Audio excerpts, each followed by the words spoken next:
warahmatullahi wabarakatuh. Perkenalkan, nama saya Ahmad Iqbal Ado Anwar, NIM 208190005. Pada kesempatan kali ini, saya akan menjelaskan atau membuat video tentang video mengajar atau micro teaching.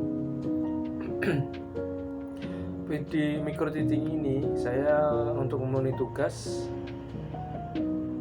micro teaching yang diampu oleh Ibu Anis, dan selanjutnya saya akan membuat video micro teaching atau video mengajar.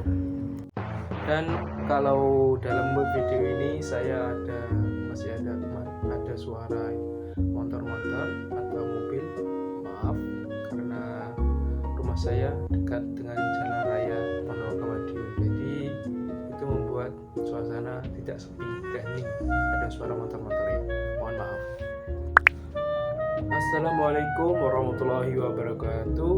Selamat pagi anak-anak, bagaimana kabarnya? Semoga sehat walafiat ya. Dan pertama saya akan mengabsen dari anak-anak ini kelas ini. Yang pertama adalah Muhammad Fadil, Siti Aminah. Oh ya, ada. Dan selanjutnya adalah Fuad Hamzah, Hakim Maulana, dan yang terakhir adalah Khairul Abidin. Alhamdulillah pada kesempatan ini semuanya hadir semua. Tidak ada yang izin sakit atau izin ada acara. Dan selanjutnya saya akan menjelaskan tentang materi pada kesempatan kali ini. Materi pada kesempatan kali ini saya akan melanjutkan materi yang sebelumnya. Materi yang selanjutnya ialah materi interaksi sosial dan interaksi sosial. Pengertian interaksi sosial. Interaksi sosial adalah hubungan antara orang perorangan, antara kelompok manusia maupun antara perorangan dan kelompok manusia. Pada dasarnya, manusia selalu berkumpul dengan manusia lainnya, sebab selalu ingin bertemu, berbicara, atau ingin melakukan kegiatan-kegiatan lain dengan sesamanya. Dengan demikian, interaksi sosial menjadi sebuah keniscayaan yang tak mungkin dihindari oleh siapapun. Proses interaksi sosial akan terjadi apabila di antara pihak yang berinteraksi melakukan kontak sosial dan komunikasi.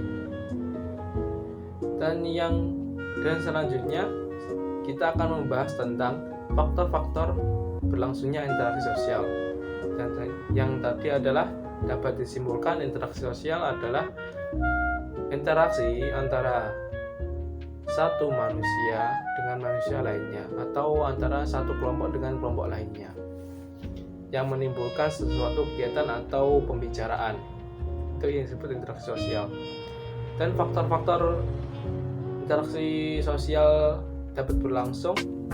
Yang pertama adalah faktor imitasi, sugesti, identifikasi, simpati.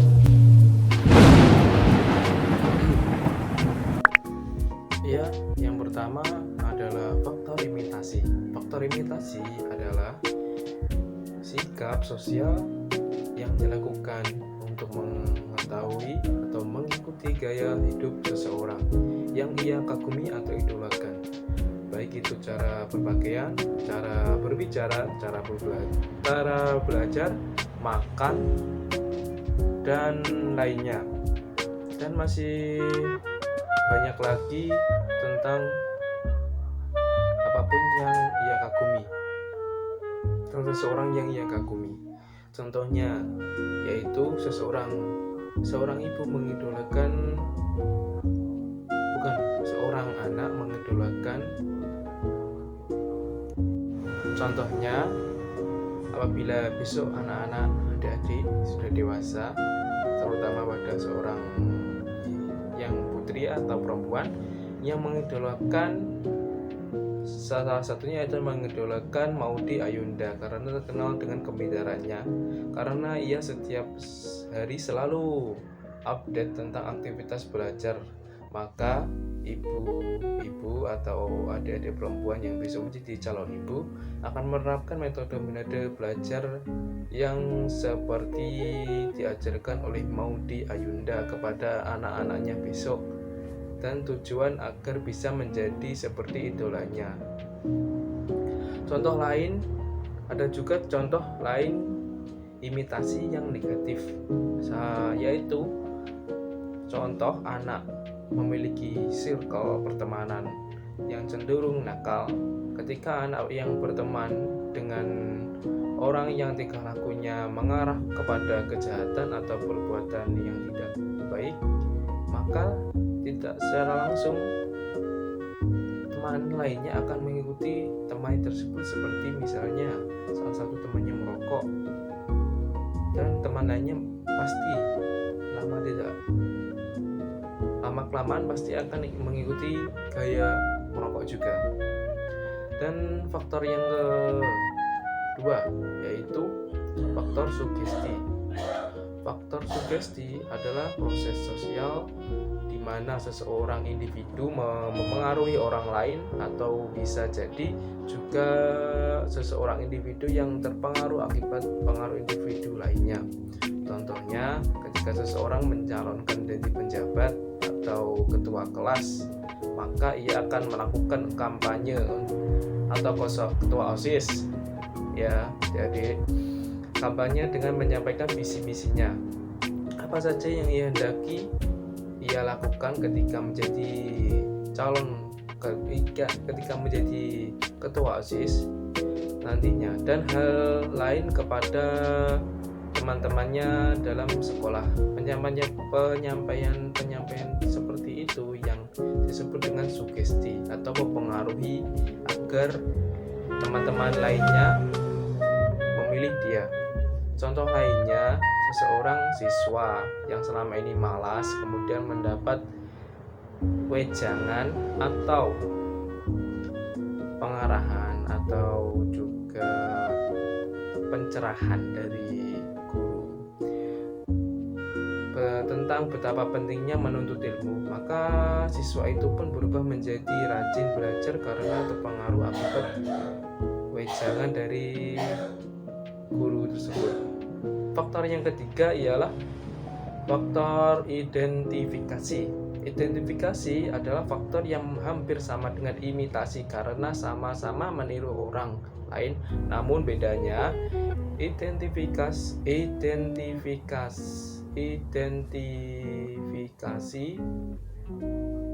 orang lebih terpengaruh sampai menghilangkan sifat aslinya yang sebenarnya.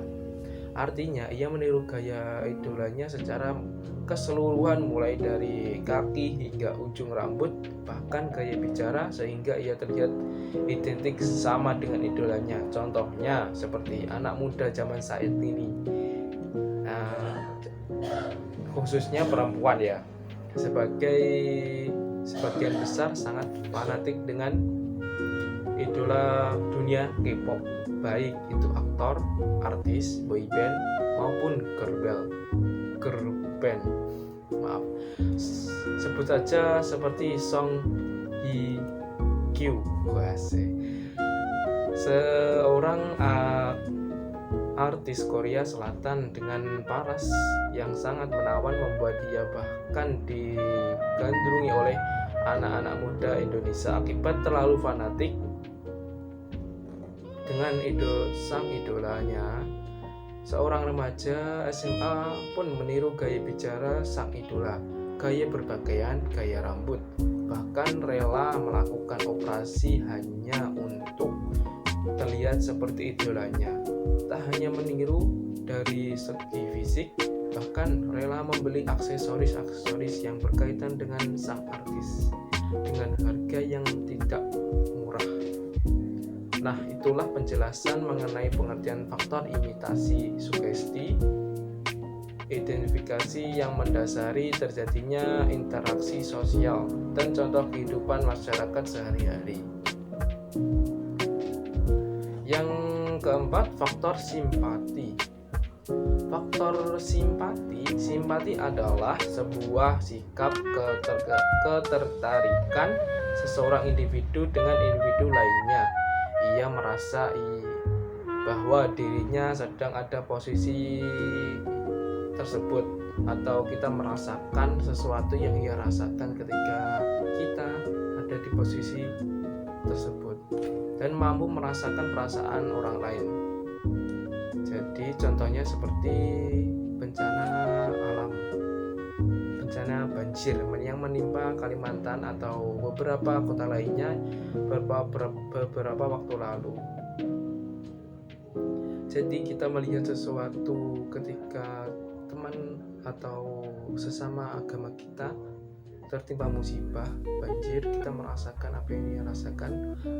Kita berpikir apabila kita yang di saat itu kita yang terkena banjir, kita merasakan betapa sedihnya dan susahnya jika ia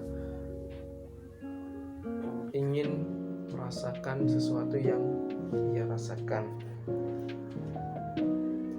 Contoh lainnya, perasaan senang ketika kita melihat sahabat karib kita atau sahabat kop atau bahasa sekarang ada bestie akan menikah. Perasaan kita sangat senang karena teman kita itu sudah lama jomblo, jadi nggak dapat dan akhirnya dapat jodoh juga. Dan selanjutnya kita akan membahas tentang bentuk-bentuk interaksi sosial. Bentuk interaksi sosial yang pertama adalah proses-proses asosiatif. Proses ini terjadi apabila seseorang atau kelompok orang melakukan interaksi sosial yang mengarah kepada kesatuan pandangan. Bentuk-bentuknya antara lain, yang pertama adalah kerjasama. Kerjasama adalah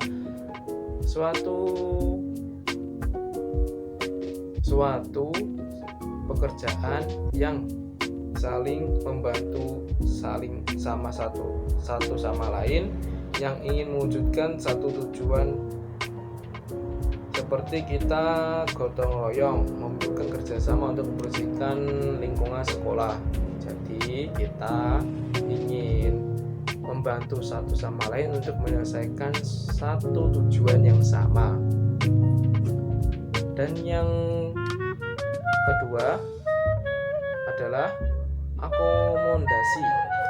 Akomodasi adalah kegiatan penghentikan konflik antara kelompok-kelompok yang saling bertentangan. Kelompok dapat diberhentikan sementara atau selamanya. Masing-masing kelompok tetap mempertahankan identitas masing-masing. Contohnya, saling berdamai satu sama lain dalam menyelesaikan suatu masalah. Contohnya,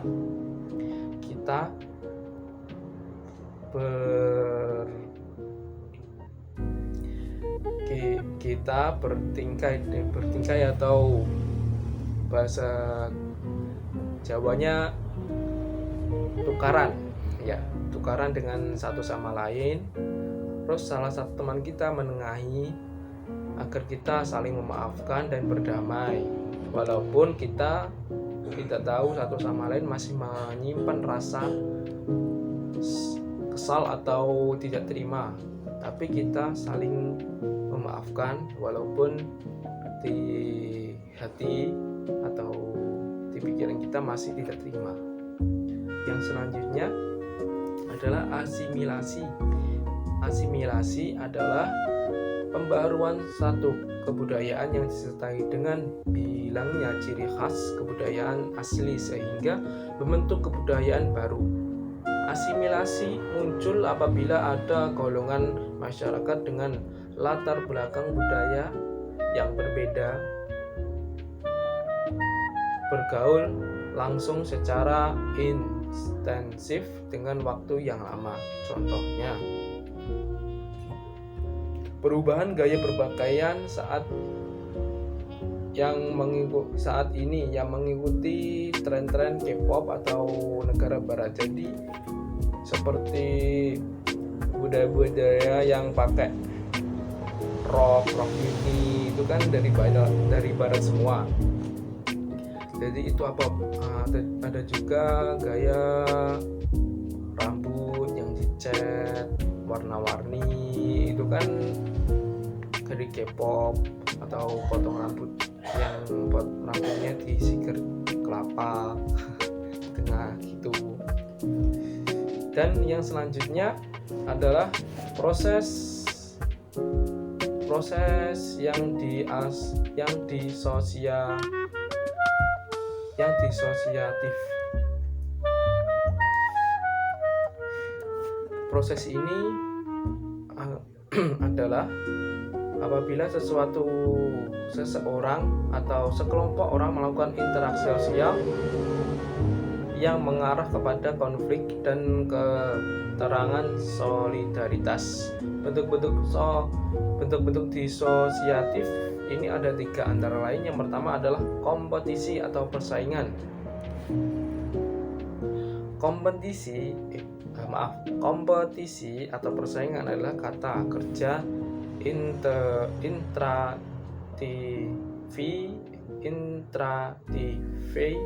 yang berarti tidak membutuhkan objek sebagai korban kecuali ditambah dengan pasangan kata lain seperti lainnya, dan atau dapat disebut juga kompetisi adalah persaingan antara satu sama lain dalam memperebutkan suatu gelar atau tujuan yang itu bisa membuat kita menjadi seorang pemenang atau seorang juara. Contohnya dalam kompetisi sebuah perlombaan itu pasti satu sama lain peserta satu sama lain pasti akan saling memperebutkan juara atau membuat piala. Atau bisa dicontohkan di dalam kelas, yaitu satu sama lain siswa-siswi saling berkompetisi atau belajar dengan sungguh-sungguh agar mendapatkan nilai yang terbaik dan mendapatkan ranking yang tertinggi. Itu bisa disebut juga dengan kompetisi. Yang kedua adalah kontravensi adalah merupakan suatu bentuk hubungan sosial disosiatif yang terjadi dalam kehidupan bermasyarakat. Oleh karena itu, masyarakat pada umumnya kontroversi sering disebut dengan pertikaian dan perselisihan. Contohnya, pengacauan rencana orang lain atau menfitnah, menghasut, dan banyak lainnya. Contohnya saat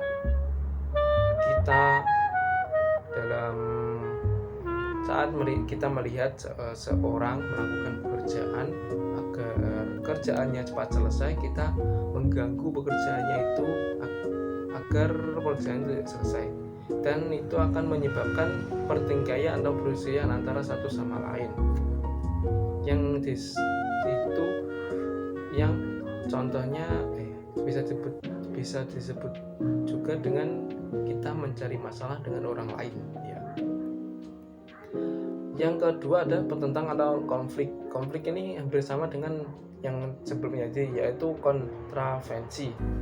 Pertentangan adalah konflik yang terjadi antara kedua belah pihak, di mana kedua belah pihak memiliki pandangan berbeda. Contohnya, sebuah kelompok presentasi si A ingin mempresentasikan melalui papan tulis, sedangkan si B ingin mempresentasikan melalui proyektor, yang mana akan membuat sebuah konflik atau pertentangan satu sama lain dalam sebuah kelompok.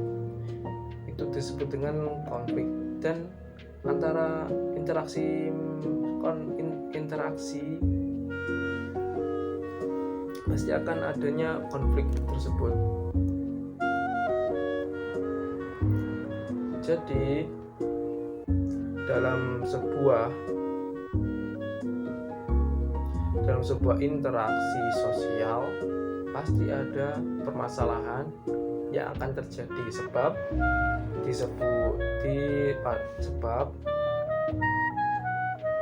setiap individu atau setiap anak-anak pasti memiliki keinginannya masing-masing, yang itu wajar atau manusiawi. Apabila ada juga yang seseorang anak yang ikut-ikutan saja atau manut teman-temannya, itu juga ya ada bagusnya ada tidaknya, karena yang tidaknya adalah dalam saat diri seseorang harus memiliki pemikiran sendiri dan teguh untuk mempertahankan pemikiran tersebut. Tapi dalam mempertahankan pemikiran itu, kita juga harus saling toleransi sesama antara lain. Jadi anak-anak dalam berinteraksi atau dalam berkomunikasi satu sama lain, kita harus juga menghargai pendapat orang lain, walaupun pendapat orang lain tersebut sangat bertentangan dengan pendapat kita, tapi kita juga harus menghargai pendapat tersebut. Tidak semena-mena kita menjatuhkan atau membenarkan pendapat kita, walaupun tidak tahu juga pendapat kita itu benar atau tidaknya menurut yang lebih tahu. Jadi kita harus saling mengerti satu sama lain, jangan egois sendiri ya. Pada kesempatan kali ini hanya itu saja yang saya dapat sampaikan. Selanjutnya kita akan membahas materi selanjutnya, dan mohon setelah ini anak-anak mempelajari lagi pembelajaran yang belum paham, dan nanti besok di pertemuan selanjutnya kita akan tanyakan permasalahan apa yang peserta didik lakukan, apa yang siswa-siswa yang masih bingung. Sekian